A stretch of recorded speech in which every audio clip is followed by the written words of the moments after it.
明明父子俩约好在母亲节干家务，可老爸是个标准的996，社畜精神一上身就选择出差加班。虽说大雄平时不是在睡觉，就是在睡觉的路上，但仅当一天的孝子还是扛得住的。可让大雄帮忙，老妈只怕越帮越忙，更何况平时求着大雄都不干，老妈早就失望了。大雄只好转变策略，想当老妈的许愿天使。哪个大人不想重新体验童年呢？可这种天方夜谭的事情，蓝胖子还真能办到。拿出交换棒，让母子俩互相握住棒子的两头，母子俩就变成了子母俩，两人都惊呆了。既然木已成舟，大门一开，就让老妈去玩到天荒地老。虽说这是给老妈的小惊喜，可这惊喜就是有点突然。这时，静香带着后宫团来了。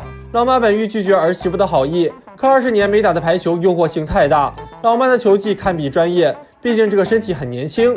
至于大雄嘛，差点没把家拆了。蓝胖子垫着板凳，终于晒好衣服。可回到房间的一刻，蓝胖子惊呆了，拆完家还要烧家啊！蓝胖子赶忙开窗换气。虽说大雄厨艺不行，唯一靠好的一条还进了小黑口。大雄这一追悲剧了，小黑跑，大雄追，蓝胖子摔，看着人猫赛跑，吃瓜群众都惊呆了。可大雄是个体育废柴，刚出发就体力不支。当他看到蓝胖子成了秃头大脸怪时，才意识到自己竟成了猫。但更应该担心的是老妈。此时的胖虎正在组织团建，还不忘警告大雄好好打。胖虎一记头球，老妈只是轻轻一跳就轻松接住，真大雄可做不到。轮到大雄击球，大棒一挥就轻松打出全垒打，胖虎惊的都要把大雄转正。老妈这面玩的虽很嗨，却苦了苦苦寻找老妈的熊猫组合。小驸马正在饭后遛弯，就看到大熊妈在暖车，看着大熊妈两眼发呆，小驸马就知道大熊妈是个识货的，毕竟天然珍珠不是你想有就能有的。这时大雄两人赶到，老妈一声喵吼一跃而起，小驸马都惊呆了。老妈成功成为胖虎球队的一员，刚潇洒地走出2步，就看到了这辈子都不能忘掉的一幕：中年妇女的身体竟还可如此灵活。看着自己的身体被俩熊孩子玩坏，老妈就要变一拳超人。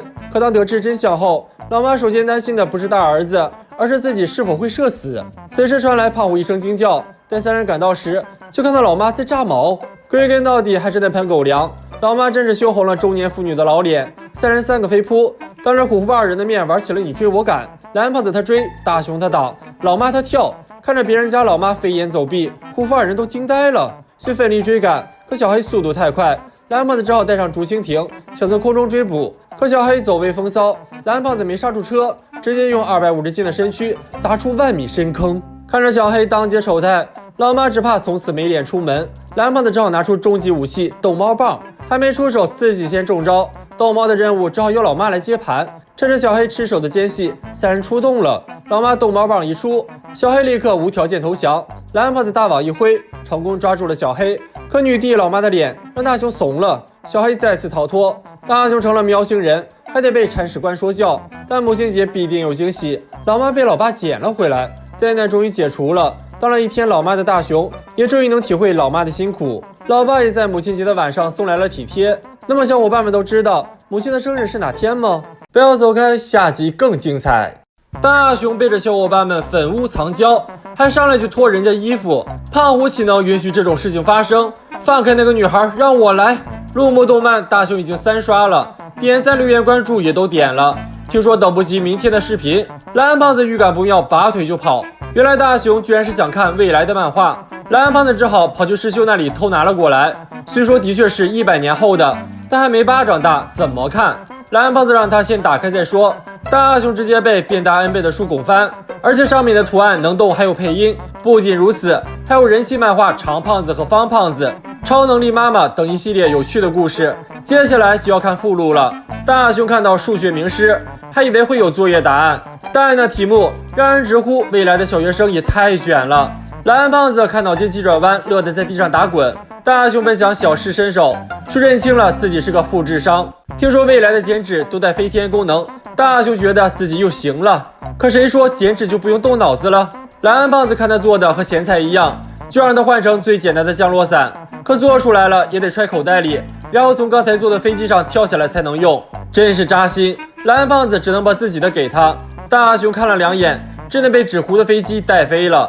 少年臂力惊人呐！这会儿小夫还在炫耀遥控飞机，就被飞过来的大雄给比下去了。大雄乐极生悲，还好有刚才的降落伞救命。摔得鼻青脸肿的大雄现在只想要不用玩命的附录。说着就要打开房子套装，玩归玩，闹归闹，咱也不能拆家呀。原来房子套装会变超大的，必须得在院子里做。做好了充满少女的小屋，就该把女主人和衣服拿出来了。她可是未来的女明星陆木匠。大雄一见钟情，马上开始玩换装了。路过的小夫一听要脱衣服，立马爬上墙头，结果看到了大雄和蓝胖子对陆木匠做各种不可描述的事，赶紧跑去跟胖虎和静香分享这大好事。胖虎在是当正义使者，还是加入大雄之间反复横跳。然而迎接他们的却是40米高的猛兽，胖虎别提多失望了。三人小心翼翼地再次靠近，又突然出现了一艘未来的家用火箭，接着还飞出一只翼龙。大雄和蓝胖子很大方的就让他们仨一起来玩附录，这下就能玩日本1周大旅行了。大家各自拿了骰子，猜拳决定顺序。大雄竟然赢了先手，投了1之后，大雄瞬间原地飞升。听到骰子里蓝胖子的声音，大雄才知道自己真的到京都了。静香本来觉得挺吓人的，可当他投到了一直想去的札幌，瞬间就真香了。接下来蓝胖子去了博多，胖虎则去了大阪，还白嫖了一份大阪烧。小夫撑到了惩罚，吃了一顿猴拳。又轮到了大雄，这次是去其父，谁知转头就被野猪盯上了，眼看就要成为午餐肉。又轮到他了，这才在野猪扑过来的瞬间得救，刚逃过一劫，又遇到一难。大雄直接变成了屋檐上的男人，眼看屁股上的洞越开越大，大雄终究成为了自由落体。这次屁股里的降落伞又救了他一命，静香又扔了个3，直接回到了起点，正好赶上坑爷的世修来回收附录，毕竟自己还没看呢。静香一路追，最终还是晚了一步。而分散在日本各地的小伙伴们也是一脸蒙圈。到了晚饭时间，老妈半天叫不来人，跑到房间一看，只有未来儿媳妇儿。所以说小伙伴们要怎样回来呢？不要走开，下集更精彩。人生最快乐的莫过于吃货手握成吨零食，还能在路口遇到那个他。就是这样的一见钟情，让蓝胖子陷入了无尽的单相思中，就连铜锣烧都不再可口。可这种感情，小学生又怎能理解？大雄建议蓝胖子爱要说出口，岂料猫中海王竟然红了脸。大雄只能当起媒婆，替自家喵星人上门说亲，这就叫互相帮助，礼尚往来。到底是什么样的颜值可以让蓝胖子动心呢？说曹操，曹操到，就是他。正所谓同类相吸，机器猫正是被这个电动玩具猫所吸引。大雄感觉自己被耍了，但真相并非如此。作为一个猫类高质量男性，蓝胖子选择主动出击，羞红着大脸做起了自我介绍，可等待他的却是沉默。蓝胖子膀胱一扫，就拿起了遥控器，玩具猫终于动了。看着蓝胖子智商下线，大雄都无语了。既然蓝胖子不要猫脸，大雄也只能弃猫而去。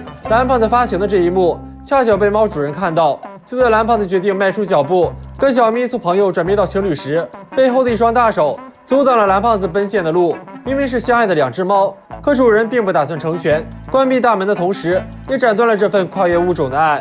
但蓝胖子并不打算放弃，猫主人正在家品茶，蓝胖子就带着彩礼上门了。虽然不知如何开口，但为了心中所爱，蓝胖子拿出猫粮，不仅送了厚礼，还直接开口喊岳父，希望可以靠关系拿下小咪。眼看被误认为野猫，蓝胖子只好自曝是孙东头野比家的育儿机器人，希望可以用自己的真诚打动未来岳父的心。岳父显然有些为难，因为小咪只是自家大宝的玩具。看着蓝胖子连滚带爬奔向爱情的样子，岳父大人都惊呆了，只好上门去找了大雄过来。等大雄赶到时，就看到蓝胖子为了爱无比油腻的求人方法。大雄羞得想带猫走人，可250斤的胖子又怎是大雄能够拉得动的？这时大宝哭了，因为小咪被人抢走了。心爱之人被人夺走，蓝胖子怎能袖手旁观？即便对面是恶犬，蓝胖子也丝毫不犹豫，飞扑救下小咪。可等待他的却是恶犬锋利的尖牙，即便铁头被咬出牙印，蓝胖子也要保护心中所爱。直到恶犬主人赶到时，蓝胖子才得救。即便自己刚狗口逃生，即便自己满身是伤，但蓝胖子只担心小咪是否受伤。看着蓝胖子为爱勇敢，岳父终于认可了这个女婿。既然爱已得到，蓝胖子跟岳父保证，一定会让小咪一生幸福下去。虽然大雄也被这份执着所打动，夕阳的余光下，2只猫虽是第一次约会，但蓝胖子已聊到了谈婚论嫁，而且还要在海中教堂举办婚礼。教堂的钟声响起，2只猫走进了殿堂。蓝胖子颤抖着宣誓，无论生老病死，此生只爱小咪一猫。从此2只猫过上了幸福的生活，这就是蓝胖子畅想的未来。第2天，大雄放学归来，就看到蓝胖子正在复活小咪的胃。可就算从铜锣烧换成小鱼干，玩具猫又怎会吃呢？可蓝胖子给小咪装了自动饮食装置，这样小咪就可以吃喝了。蓝胖子又拿出自动装置4件套，在两人期待的目光中，小咪真的活了过来。看着小咪有了思想，蓝胖子迫不及待的邀功，并表明了自己新郎的身份。可小咪狂妄一笑，给了致命一击，因为小咪是个男性。正所谓期望越高，失望就越大。原本厮守终生的恋人，竟然成了自己的兄弟。那么小伙伴们知道蓝胖子一共有多少个猫女友吗？